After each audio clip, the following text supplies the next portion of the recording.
은혜 받으시 하나님 말씀은 마태복음 16장 13절에서 20절까지입니다. 성령으로 예수를 알자입니다. 믿는 사람들은 누구나요?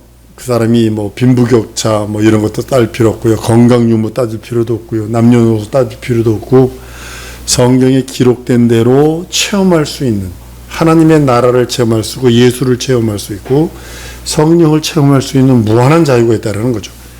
교리, 신학, 신조 이런 거 다 제껴서요. 예전에 우리 어렸을 때 방언 예로도 하면 감리교나 이런 교회에서는 조금 이렇게 이상하게 본 적이 너무 많아요. 특별히 장로교 같은 경우는 방언하고 막 그러면 알아듣지 못하는 거 못하러 하느냐고 그러면서도 그걸 막 뭐라 그랬더니 너무 많습니다. 근데 성경은 누구든지 성서 해석의 자유가 있고, 성령 받은 이후에 예수 그리스도 이후에 체험의 자유가 있어요. 체험할 수 있는 자유가 있어요. 꼭 목사가 돼야만 성경을 해석하고 성경에 있는 성령의 역사를 체험하는 것이 아니라, 너무 이제 치우치면 곤란해요. 내가 놀러서 기도했는데 봤는데 어떻게 했어요? 이건 신비주의고, 이거 하지 말아야 될 1순위고요. 자유 속에는 뭐가 들어있냐면 자기가 책임진다는 게 들어있는 거예요. 방종이, 미국 같은 데 보면, 알라스카 같은 데도요, 총이나 칼을 였다 보이게 차고 다니면 아무런 문제가 안 돼요. 근데 안에다 넣고 찰 수 있는 사람이 따로 있어요. 그건 허가를 받아야 돼요. 그 텍사스나 이런 데 같은 데 가보면 총을 이렇게 매고요. 기관총 같은 걸요, 매고요. 아예 자동차에다 우리 총 같은 걸 놓고요. 여기 다리에다가요, 밑에다가 권총 이렇게 차고요. 그리고 다녀요. 길거리에 그냥 다녀요. 그 대신 그들이 하는 게 뭐냐, 네가 그거 샀어? 그럼 네 자유야. 근데 그거에 대한 책임은 네가 져야 돼. 만약 그거 가지고 사람을 협박했다, 만약에 예를 들면 누구죠?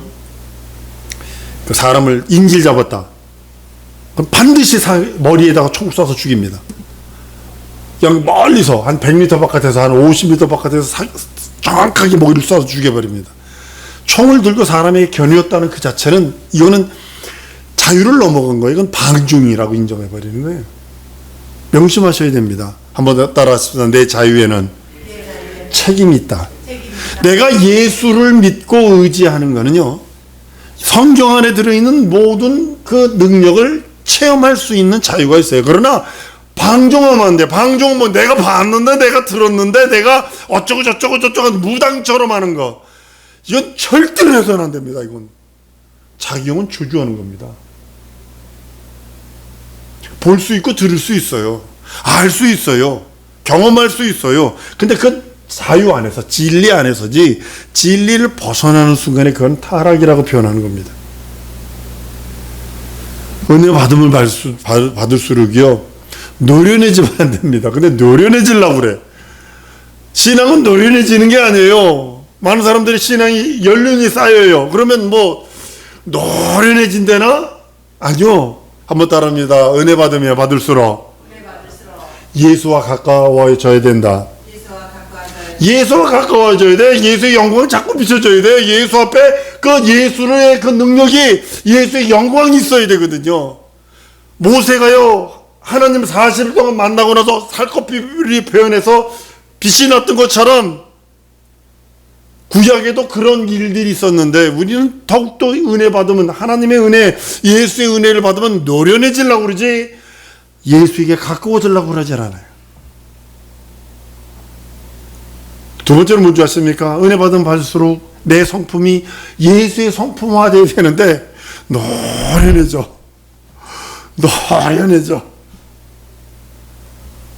겸손해져야 되는데 예수의 겸손은 없어져 버렸어요.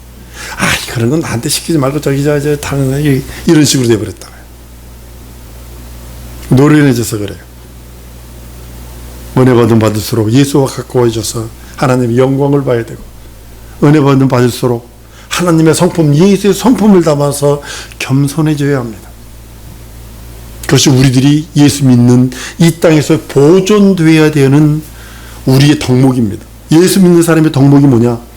예수의 은혜를 받으면 받을수록 노련해지는 것이 아니라 예수와 더 가까워져서 그 예수의 영광을 받는 자가 되게 되고,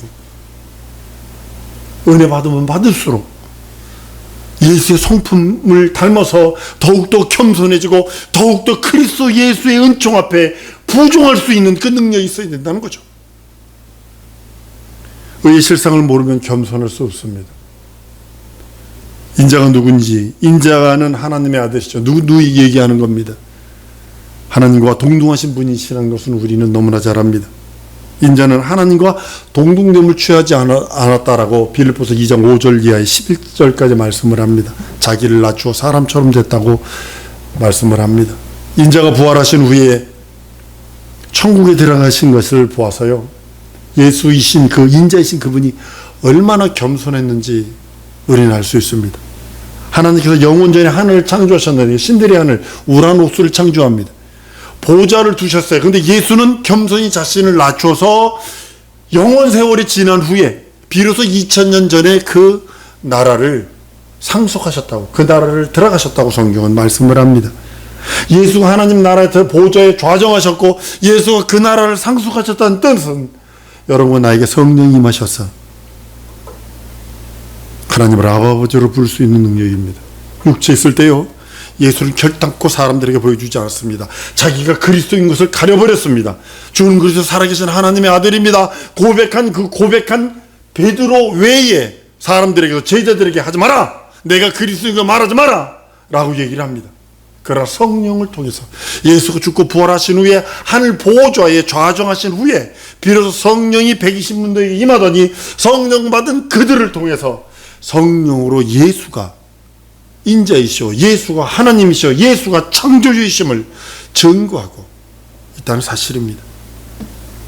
하늘로 가신 예수께서 하늘 보좌에 앉으셔서 아버지께 구하여 보내주시겠다 한 그 성령의, 그 약속하신 성령을 우리에게 부어주셔서 우리가 방언도 말하게 되고 믿음이 견고해지고, 현실과 상황과 처지를 보면 짜증나고, 현실과 상황과 처지를 보면 좌절되고, 현실과 상황과 처지를 보면 울고 싶고 소리치고 싶고, 그런데도 약속하신 성령으로 말미암아 감사할 수 있는 이유는 예수가 하늘나라를 우리의 소망으로 주셨어요. 한번 따라합니다. 하늘나라를 예수가 나에게 소망으로 주셨다. 이 땅에서 죄 용서 받고 구원받고 은혜 받았어요. 그리고 그것을 유지하게 만드셨어요. 그것이 성령으로 말미암아 그 나라의 소망, 속죄의 구원의 감격, 환희가 있어요. 그리고 내세의 소망을 성령으로 말미암아 우리에게 주신 것입니다. 인자이신 예수는 하늘에 계시고 우리는 하늘의 영광을 받은 것입니다.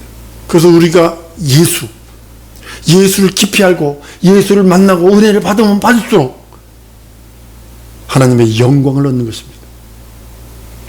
하나님께서 흑암을 창조하시지 않았습니다. 흑암이나 궁창보다 먼저 하늘을 지으셨어요. 근데 사실은 6일 동안 창조된 거 보면 흑암을 창조했다 이런 소리는 없습니다. 하늘을 지으시고 6일 동안에 창조주보다 먼저 모든 것들을, 창조보다 먼저 모든 것을 먼저 지으십니다. 하늘을 지으시고 하늘에 그 보좌를 두셔서 아들이 그 보좌를 상속하기를 원하십니다. 하나님의 아들은 하늘에 곧장 들어가는 것을 옳게 여기지 않으셨던 것 같아요. 예수는요. 그리고 그것을 옳게 여기지 않으셔서 자기를 낮춥니다. 아주 낮춥니다. 종은 두 종류 종이 있다고 그랬죠. 천사라는 종과 육체를 가진 종이 있는데, 동등됨을 취하지 않을 것으로만 했다라면 천사로 왔다 가도 됩니다. 천사처럼 왔다 가도 됩니다. 그러나 동등됨을 취할 것을 여기지 않고 죽음을 맛보는 종의 형체 중에 가장 낮은 종의 형체, 사람같이 되셔서 죽음을 맛보시고 하나님 아버지의 부활시키시는 그 부활로 2000년 전에 그날을 상속했다라고 성경은 말씀을 합니다. 이 땅에 오셔서 죽으러 오셨는데 죽임을 당합니다. 부활하셔 하늘에 들어가심으로 성령을 우리들에게 보내주셔서 성령으로 말미암아 하나님을 아버지라 부를 수 있고, 예수를 내 구세주, 내 하나님, 내 주에 감동하심이 있다고 성경은 말씀을 합니다. 오직 예수 믿는 믿음으로만 구원받을 수 있습니다. 그것만 믿고 의지하면 구원받습니다. 성령께서 내게 임하시면 증인되는 겁니다. 내 믿음이 변치 않아요. 현실과 상황과 처지가 어떻게 되든 막 울렁증 나도 파도가 치는 것처럼 울렁증 날지라도 그럴지라도 성령 받으면 변치 않아요. 변치 않아요. 영원 전부터 영원까지 약속하신 그 약속이 이 땅에 2000년 전에 이루어져서 우리에게 성령을 보내심으로 인하여 영원 전부터 하나님의 역사, 예수의 뜻, 그 뜻은 계속 진행되는 것입니다. 우주라고 하는 것은 인자이신 그분의 역사가 계속 진행되는 겁니다. 우주가 늘어난다고 합니다. 우주가 계속 72억 광년에서 140광년으로 변하던 200억 광년하던 240억 광년으로 계속 빛의 우주벽이 늘어난다고 합니다. 그것은 뭐냐면 인자의 뜻이 진행되는 겁니다. 인자가 계획되고 인자가 준비된 그 일들을 진행시키는 것뿐입니다. 하나님께서 영원한 때에 시작하신 일을 지금도 변치 않고 계시고 여러분과 나에게 변치 않게 그 구원의 영광의 생명을 우리들에게 주시는 겁니다. 우리는 내일이 있다라고 생각을 해서 해가 떠오른다고 생각을 합니다. 지구가 도는 건데. 지동설, 천동설 때문에 많은 이야기들이 있죠. 지구가 돈다. 우리는 지구가 돈다고 얘기하지만 예전에는 태양이 돈다고 그랬거든요. 내 편에서 보면 태양이 도는 게 맞는 것처럼 보이죠. 그렇지만 사실은 지구가 도는 것입니다. 그러나 어느 날 태양이 기능을 멈출 날이 있을 것입니다. 이 땅이 눈에 보이는 그 어떤 것들 영원하지 않습니다. 오직 진리이신 예수와 하나님의 그 역사, 하나님의 계획하신 그 계획이 진행되는 것뿐입니다. 하나님께서 영원 전에 시작하신 그 일들을 변치 아니하시고 지금까지 진행시키시고 내일도 진행시키실 것입니다. 예수께서 하늘에 들어가신 것도 하늘의 뜻이 진행되어 마침내 이루시는 것입니다. 인자의 마음은요, 겸손하신 하나님의 아들의 마음이고 아들의 뜻이기도 합니다. 죽기까지 복종하려고 하는 그 마음, 우리가 은혜를 받습니다. 인자를 아는 사람은요, 겸손할 수밖에 없어요. 은혜를 받으면 예수를 기피할 수밖에 없고 은혜를 받으면 겸손할 수밖에 없습니다. 너희는 이 마음 품으로 그리스도 예수의 마음이 있으니 그 예수의 겸손한 그 마음, 하나님 아버지 뜻 앞에 철두철미하게 자기를 낮추는 그 믿음의 마음이 있다고 성경은 말씀하고 있는 것입니다. 초대교회 빌립 집사는요, 사마리아 성에서 내려가서 복음을 전합니다. 에디오파 내시에게 성경을 가르쳐주고 즉시 침례를 줍니다. 지금 그러면 안 됩니다만, 지금은 아주 문제가 심각해질 수 있습니다만 성경적으로는 아무런 지장이 없습니다. 물론 그는 위임받은 집사입니다. 스데반 집사도요, 유대인 지도자 앞에서 구약 성경으로 설교를 합니다. 사도행 7장 스데반 집사가 아브라함 때부터 예수 때까지의 이스라엘 역사에 대한 설교를 들어보면요, 오 집사가 그 정도로 성경을 꿰고 있었다. 놀라운 일들입니다. 빌립 집사가 에디오피아 내시 그 말씀을 가르치고 직접 침례를 준 것처럼 평시도는 누구나 성경을 가르칠 수 있는 수준이 되어야 됩니다. 성경을 가르칠 수 있는 능력이 있어야 합니다. 그냥 이러다 가는 거 아닙니다. 진짜 이러다 가는 거 아닙니다. 제발 부탁합니다. 성경을 가르칠 수 있는 능력이 있어야 됩니다. 누구나. 그리고 누구나 같이 기도해서 성령을 받게 할 수 있어야 합니다. 성령 받지 않으면 언젠가 타락합니다. 저희 학창시절에 저와 함께 신앙생활하던 사람들, 종교인들에 있는 사람들 참 많습니다. 아니면 세상으로 간 사람 더 많습니다. 성령 받으면 변치 않습니다. 타락할 수 있어요. 잠시 방황할 수 있어요. 그러나 돌아옵니다. 신앙생활 하던 사람이 성령 받은 사람은요, 잠시 방황할 수 있습니다. 방황해요. 현실과 상황과 처지 때문에 방황할 수밖에 없습니다. 그런데 다시 돌아옵니다. 성령이라고, 왜냐 성령은 성령이 임하시면 영원히 떠나지 않는다고 그랬거든요. 영원히 내 심령 속에서 끝없이 잡아주는 그 빛을 보게 하는, 나는 지금 이쪽으로 가고 있지만 내 눈은 자꾸 그쪽을 보고 있다는 거죠. 내 육체는 이쪽으로 가는 것 같지만 내 눈은 그 영혼을 바라보고 있다는 거죠. 다시 돌아올 수 있는 기회가 신앙생활 처음 할 때 성령 받는 것입니다. 성령이 임하시면 영원히 떠나지 않는다 하셨기에 약속받은 그 성령이 임함으로 한 명을 전도할지라도 성령을 받게 하는 것이 우리들의 임무이기도 하고 우리들이 해야 할 일이기도 합니다. 예수께서 마귀에게 시험 받으실 때에 성경에 기록된 말씀, 그 말씀 따라 마귀를 물리치셨습니다. 성경이 예수를 증거하기 때문에 성경으로 성경을 해석해야 합니다. 성경으로 성경을 해석하면 제대로 예수를 알 수 있지만 성경을 가지고 걷다가 다른 필터를 껴버리면 신학이나 철학이나 주석이나 뭐 교권이나 이런 걸 껴버리면 예수님이 이상해져 버립니다. 걷다 그것이 하나가 카톨릭이 된 거고 그것이 하나가 그 신천지가 된 거고 뭐 몰몬이 된 거고 천주교가 된 거고 자꾸 단어를 껴서 그래요. 어떡하? 성경 한번 따라합니다. 성경을 성경으로 버리라. 그걸로만 보는 거예요. 다른 거 걷다 끼는 거 아닙니다. 원어 같은 건 사전이 필요해요. 원어 같은 사전. 그 사전은 내가 참고할 수 있어요. 참고할 수 있어요. 제가도 금요일 날 계속 말하는 거지. 1장 사람과 2장 사람을 자꾸 비교하잖아요. 걷다 성경을 딱 들여다보면 보이는데 걷다 여러 가지를 끼워버리니까 트위스트가 돼버리는 거예요. 그러니까 창세기 1, 2, 3장이 틀어져 버리는 거예요. 창세기 6장 11장까지 이상해져 버리는 거예요. 독일 가서 창세기 1장 1장 1절서부터 11장까지를 얘기를 하면 또라이 취급받습니다. 그건 신화지, 그건 사실이 아니다고 얘기를 합니다. 그게 얼마나 어리석은 일인지.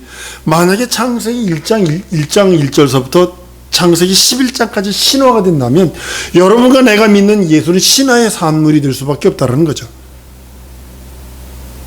우리는 성경이 기록한 대로 믿고 의지하는 겁니다. 요한복음 5장 39절에 너희가 성경에서 영생으로 누리려고 성경을 상고하거니와 이 성경이 내게 대하여 증거하는 것이라고 성경은 말씀하고 있습니다. 성경은 어떤 학문보다 믿을만 합니다. 다른 학문들은 다 변해요. 다 변해요. 논문들이야 다 변해요. 만약에요, 지금 박사학위 쓰는 사람이 논문을 쓰는데 2000년 이전 거를 책을 갖다 대잖아요. 그러면 그 책을 교수가 싹 뺏어버립니다. 이거 제하라 그래요. 이거 쓰지 마라. 이거 너무 오래된 지식이다. 빼버려요. 10년 전후, 지금부터 나온 책이 10년 전후의 책들만 쓰지 그 이전의 책들은 참고하면 안 됩니다. 마찬가지로 세상 학문은 변해요. 그러나 성경은 변하지 않습니다. 학문적으로도 변하지 않습니다. 지금까지도 학문적으로 연구하는 자가 너무 많습니다. 천지가 변해도 영원토록 변치 않는 것이 하나님의 말씀입니다. 베드로전서 1장 25절에 오직 주의 말씀은 세세토록 있도다 하였으니 너희가 전한 복음이 곧 이 말씀이라 라고 말씀하셔서 그 말씀만이 세세토록 무궁하다고 성경은 말씀하고 있는 것입니다. 성경은 예수를 증거하는 말씀입니다. 다른 걸 증거하는 게 아닙니다.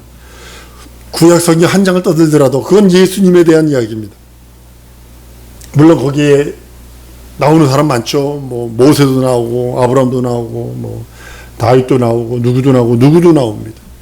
그러나 그는 예수를 만난 증인의 고백이지 그 삶을 통하여 그리스도가 하시려고 하는, 예수가 하시려고 하는 일들을 그에게 영감과 감동하심으로 드러내게 하신 것이지, 구약의 인물이, 주인공이 모세가 아니고 아브라함이 아니고 다윗이 아니라는 사실입니다. 구약 성경 자체가 예수님에 대한 말씀이요.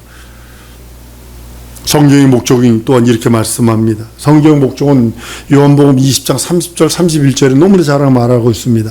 예수께서 살아계신 하나님의 아들이심을 믿게 하는 것이 성경을 기록한 목적이 첫 번째고, 두 번째는 그 예수가 그리스도임을 믿고 예수의 이름을 힘입으라는 거고, 세 번째는 구원 얻게 하라는 거고, 이것뿐이 없어요. 성경 전체가 뭐냐? 예수가 하나님의 아들이시다, 이것을 믿게 하려는 거고, 예수가 그리스도 이름으로 이심을 믿게 하는 거고, 그 이름을 힘입어 구원을 얻게 하려, 생명을 얻게 하려 함이라 라고 성경은 말씀하고 있습니다. 예수께서 주는 그리스도 살아계신 하나님의 아들이라고 고백한 베드로에게 이를 내게 알게 한 이는 사람이 아니다, 혈육이 아니고 하늘에 계신 내 아버지다 라고 말씀을 합니다. 다른 저희들에게 말합니다. 다시는 사람들에게 가서 그리스도인 걸, 내가 그리스도인 걸 말하지 말라고 경고하십니다. 왜냐하면 예수는 성령으로만 알 수 있기 때문입니다.